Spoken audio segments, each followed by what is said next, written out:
This week on the show, we have Kayla Cardona from the hit Netflix real estate show, Selling OC. Hello and welcome. Thank you so much for watching. This show is all about giving you insights and showcasing brands that help you to live your best life and give you confidence. As always, I want to kickstart your morning with some motivation and advice to help you to feel inspired and energized to start your day. Today, I want to talk about the importance of understanding that you are in a league of your own. Each of us were born with special talents, gifts, and personalities that make us special and unique. In fact, there is no one on this planet exactly like you. When we understand our uniqueness and embrace it with confidence, we soon realize that we are in a league of our own. We don't feel the need to compare ourselves to other people because the reality is you can't compare something that is one of a kind. For example, if a clothing designer made only one item in every collection that was never made before, can that item be compared to anything else ever made when it's one of a kind? Similarly, you are one of a kind and cannot be compared to anyone else. Make it your mission today to start embracing the uniqueness and walk with the confidence that you were born special with the ability to positively contribute to the world in your own unique way. As Holly Hinton quotes, "Know that you are unique and special and that the universe is a better place for having you in it." Stay tuned. Coming up after the break. And fast forward, Kayla, you're one of the cast members in Selling OC on Netflix. Tell us about that experience, and was it intimidating knowing that your career would be out there for the world to see? It was definitely intimidating. And the reason being is because I knew I was a newer agent in comparison to some of the other agents. And so there was a lot of pressure. That before joining the Oppenheim Group, my highest sale was 1.6 million. And the team I was on wasn't in the luxury space. And so I didn't have tons of experience, but I knew how much of a hard worker I was. I knew how knowledgeable I was. And so I just allowed that to kind of guide me. And just keep on learning along the way, because if there's one thing I can do based on all my life experiences is that I know how to adapt, and I know how to adapt quickly. Wardrobe provided by Le Chateau. Next up on the show, we have Kayla Cardona from the hit Netflix real estate show, Selling OC. Kayla, thank you so much for being on the show today. How are you doing? Yeah, I'm great. Thank you so much for having me. I'm excited to be here. Well, thank you for being here. I'm a big fan of the show. And before we get into the success of Selling OC and your success, I want to take it back to the beginning. I know that things weren't always so easy for you. I know that you had an unplanned pregnancy at the age of 17. So tell us about that experience and what it taught you about life. Everything. Yeah. It was very, very harsh. But, at the age of 17, living in the shelters, being disowned by your family, not being accepted, father of my child cheating on me, getting another woman pregnant at the same time. I mean, you can only imagine what that does to a 17, 18-year-old little girl that had no life experience. And it was, the darkest time in my life. But someone else asked me the other day, like, if you could go back to that girl, what would you say or what would you change? And the only thing that I would tell her is, you're going to be okay. Everything is going to be okay. And no, there is nothing that I would change, because it brought me to the woman that I am today. And I could not be any more proud. Yeah, I was going to say, the reason I brought it up as well is because I feel that these are the kind of experiences that make us tougher, that really shape us into who we are today, right? So That's why. So how do you think that experience shaped you into who you are today in terms of learning about yourself? Well, I was a child. I was forced to grow up very quickly. I basically grew up with my son. He's now 17. And, it shapes me who I am. I mean, I'm extremely resilient. I mean, living on the streets, that alone by itself, you can literally take everything away from me, all my money, all my material things, everything, and throw me on the streets with absolutely nothing. And I guarantee you, give me a couple hours, I'll be right back on my feet. Like, there is nothing you can throw at me that I cannot handle and figure out. But that's one of many, many things. And my testimony is helping people. In fact, it's saving lives. So I think everybody has a story, as long as you use it to help others. And I learned that as well. There's so much there's so much power in that, so much value. So, I mean, we could be here all day. It really just has completely changed me completely. Mm. And that journey led you into real estate. What kind of sparked your passion for real estate? I didn't have a passion for real estate. In fact, before real estate, I was in the beauty industry for 10 years. So I was in the service industry. Started off as a cosmetologist, realized I'm really not that great with women's hair. I try to act like I was, but women's hair and makeup, I did that for weddings, events, private events, things like that. And then I thought, let me just get into men's hair. And I realized I actually have a talent for men's hair. I have a very good eye for detail. And I'm a creative. I'm very hands-on. I'm good with, seeing detail in my hands. And I'm a painter and, things like that. But so when I was I just remember that exact moment when I was cutting one of my clients' hair. I went from a cosmetologist to a barber. Sorry, I didn't finish that part. So I was barbering and I was also bartending. So I've always been in the service industries. I've tried it all. I mean, we would be here all day if I told you everything that I've done.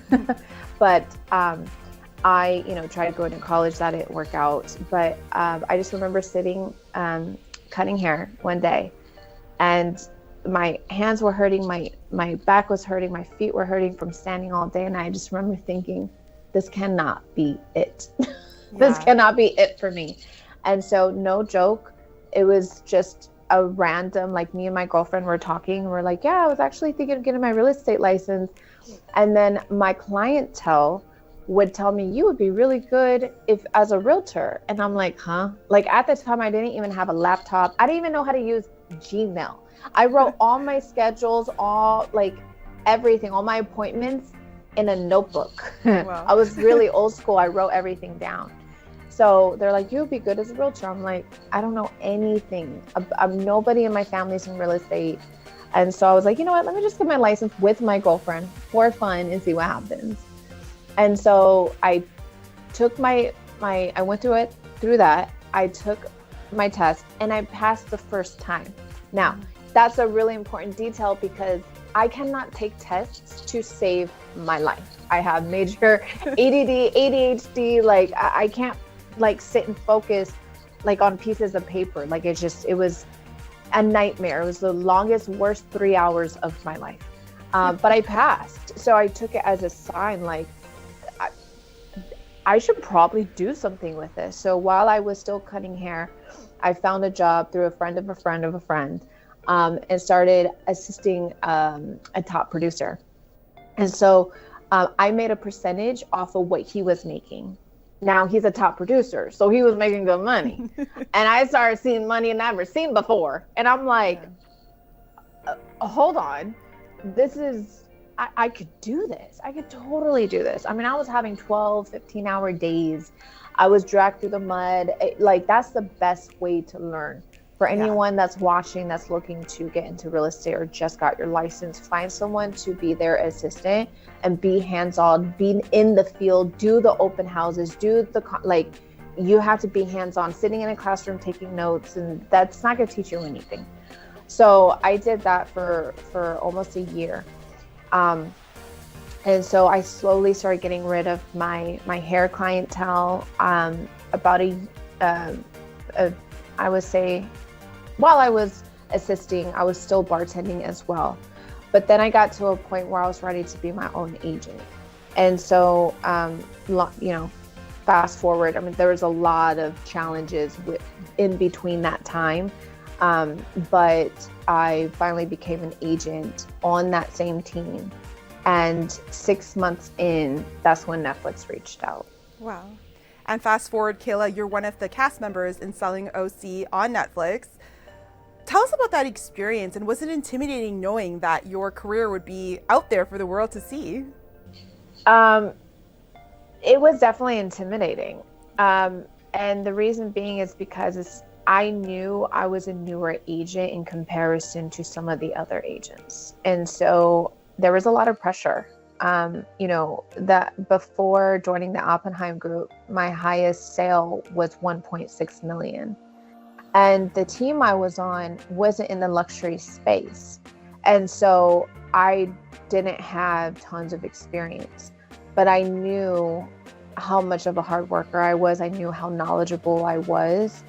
And so I just allowed that to kind of guide me, and just keep on learning along the way. Because if there's one thing I can do based on all my life experiences, is that I know how to adapt, and I know how to adapt quickly. So that has really helped me. It was tough when going through season 1 filming, and for knowing that is out there in the world forever. It was a very dark time in my life. And while I was filming season 1, most of the time I was blacked out drunk. And so I was dealing with a lot of personal things in my life that the show did not cover. But it's because I just didn't share that with the show. It was all personal stuff. And so, people didn't understand what I was going through at the time. I lost family members. I wasn't doing well financially. It was tons of different things. And so you guys got to see that side, and I'm not, but the thing that I am proud about is watching season 1 and then 2 and 3, you are really truly able to see the growth.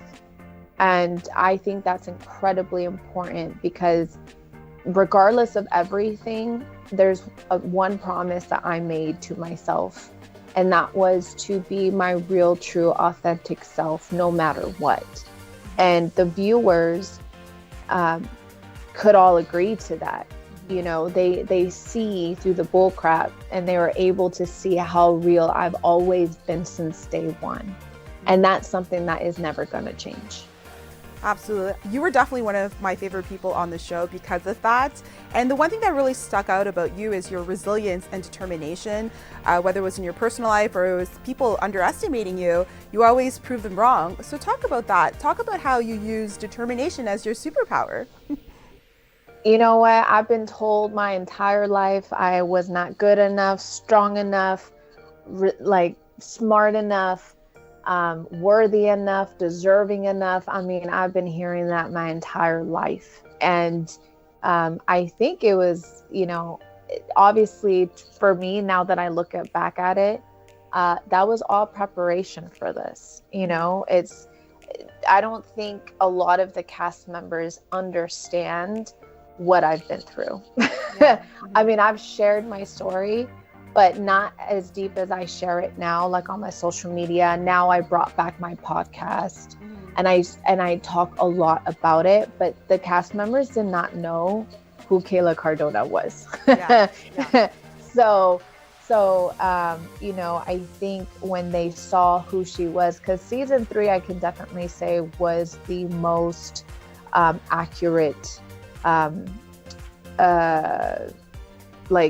it showed me more accurately in comparison to season 1 and 2. And so, when it showed people just talking crap about me behind my back, and notice it's always behind my back. It's never in my face. And they still continue to do that, which is fine, whatever. But they want to hate me so bad. I can't tell you why. Because if you sit down with those people that are talking nasty about me and ask them, what did Kayla do to you? Why do you hate her so much? They won't be able to give you a straight answer. They'll walk around the answer, or they'll beat around the bush. They'll never be able to give it to you, because I've never done or said anything close to what they have said or done to me. So that's number one. But I just stayed focused, and I said, I'm no longer going to allow the noise to affect me.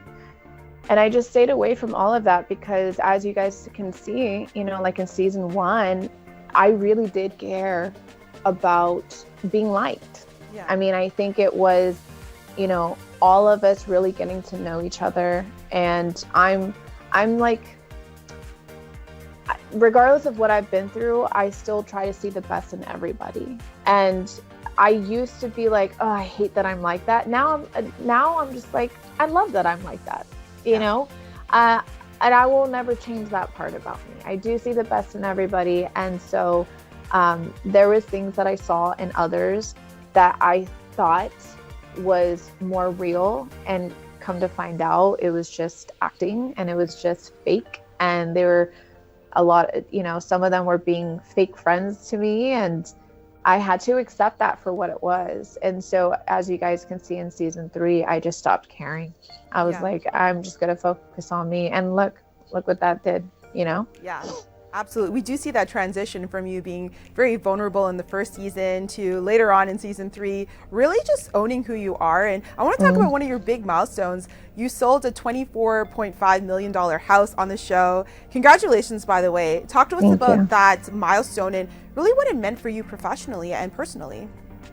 Yeah, I mean, it was hard. What they didn't show you is the long amount of time, months and months and months of getting the owners to sign the listing agreement. So it was a referral from a friend, and he did not know about the show. And so when you're getting ready to pick an agent, because there was other agents trying to get this listing, of course. And so when he went to go look up the show, he then watched the show. And so when he watched the show, he went back to me and he said, I don't like your character. And I was like, okay, like I hear you, I understand. And so I had to kind of break it down to him, like the show is for entertainment. Otherwise we wouldn't have a show, right? Yeah. If we showed all the boring stuff, I mean, everything you see on the show is very glamorized, obviously. Yeah. You got the hair, you got the makeup, you got the events and all the things, like that is like 1% of the real estate industry. I mean, so they're not going to show the boring stuff, right? So I kind of had to, have those conversations with him, prove myself, because he straight up did ask me what was your highest sale, and I told him at that time was 5 million. And so I've never sold anything in double digits like that, let alone 24. Or at the time, we listed it for just under 28 million. Yeah. So long story short, it took a lot of patience, a lot of time, a lot of communication. Yeah. And at the time when I was trying to get this listing, we were filming season 2. And so when we're filming 4 days a week, and those days are all day. So I had to also bring on another agent in the office that was not on the cast to help me to answer the call if I can't, because I'm filming and I can't answer the phone, things like that. So it was a whole thing. It was a whole mission. And then on top of that, he wanted me to do a charity event, which I've never thrown a charity event before in my life, but I know how to fill a room. Yeah. And so I was fully confident that easy. And we did throw an event, and I helped his nonprofit raise I'm not going to say it online. I don't know for live, but 6 figures. Wow. And so he was very happy with that. So, it was a whole process. And so I think another piece of that was his wife has a very similar story to me. So she too was a teenage mom, was disowned by her family. So it was a lot of different things. And so he basically said, Kayla, I know that once you sell this property, it's going to change your life and your career. And I'm like, yeah, it is. And so he was like, I'm rooting for you. I want you to sell it. And I said, okay. And I had 6 months to sell this, and literally sold it on the 11th hour. Wow. All cash, closed in 10 days. Amazing. Congratulations. That's a big deal considering Thank that, you went into this, I mean, not being a real estate agent, joining the Oppenheim Group, and then selling a $24 million house. That's amazing. So congratulations. Thank you. And Kayla, I created my platform to inspire and to uplift anyone that's watching and to show success stories like yours. So I want to ask you, what's one mantra you live your life by, and how would you apply it for someone watching that, might be needing a boost of inspiration? Mantra? I don't really have a mantra, but I just remind myself who I am. I think a lot of people struggle with fear in whatever it is, like fear of not being good enough and not being worthy. We all are. And I think reminding people that we're one of one. There's nobody out there that is exactly like us, even if you have a twin, right? Yeah. We're all so different in our own ways. And just remembering that we are deserving, and you can do it, but you got to push through, because people are going to not believe in you. People are going to actually, in fact, go out of their way to tear you down and tell you why you can't do it. And as you guys can see on season 3, that's what I was surrounded by. But I said, nope, I'm not going to listen to that. I know I can do this. And I'm going to work really, really, really hard. And I'm going to stay consistent. And I'm going to stay focused. And look at the outcome. Yeah. Everyone else around you can wish and hope that you fail. But as long as you just believe in yourself, that's really all that matters. Yeah, I love that. I talk about synergy because the beginning of my show, I talk about how we're all in a league of our own, that you can't compare something or someone to, like, there's no one on the planet like each and every one of us, right? We're all unique. And so if you can't compare something that's never been done before or created. So I think it's interesting that you said remind yourself of who you are, because I think that's so important sometimes in life, as you said, with fear and all of these things. But when you remind yourself of who you are and you kind of tap into your personal power, that's when amazing things happen and you just become unstoppable. So I love that. And we see that with you in season 3. Kayla, I want to talk about, you're a successful agent, but you also are a motivational speaker. I know we were talking about you going to the Philippines. So can you share with us a little bit about your trip? Yes, thank you so much for asking me about that. I just joined Alta Gracia Mission, which is a nonprofit organization that teaches people and trains people to go on these missions and help share the gospel. And so we are leaving to the Philippines from August 9th to August 20th. For a week. We're going to be feeding the children. We're going to be hosting an event for the pastors and the leaders out there to best equip them. And then also a 2-day free event for the Philippines people to come and receive healing and love and words from the Bible and Jesus. And I'm really, really excited to be a part of it. And it's something I've never done before. So I'm really, really excited. I actually just posted on my social media, on my Facebook. I don't even use Facebook. Instagram. There we go. Instagram. You guys will see it. I have a highlights in my stories, and it's posted on my feed of the donation link. So we are doing a fundraiser next week, but we do have a donation link. And then it's also tax deductible. So it's great because I'm sure a lot of you viewers are, business owners, entrepreneurs. Yeah. So, but yeah, I'm really, really excited. It's something that I've been praying for because yes, I'm a life coach and I help my clients in my breakthrough community. I have my podcast, which I bring a lot of value from having other guests and things like that. And then of course I'm a motivational speaker and I speak on events, but there is nothing like actually going out there physically and helping these women and children. That is just so fulfilling for my heart. And I believe that this is what I'm meant to be doing. That's amazing. Well, I hope you have an amazing trip. We'll link that information so our viewers can also get involved. But congratulations, Kayla, on all your success. Thank you for being on this show today, and we hope to have you back soon. Thank you so much for having me. I can't wait till next time. The Darriel Roy Show is available on Roku, Amazon Fire TV, iHeartRadio, and Apple Podcasts.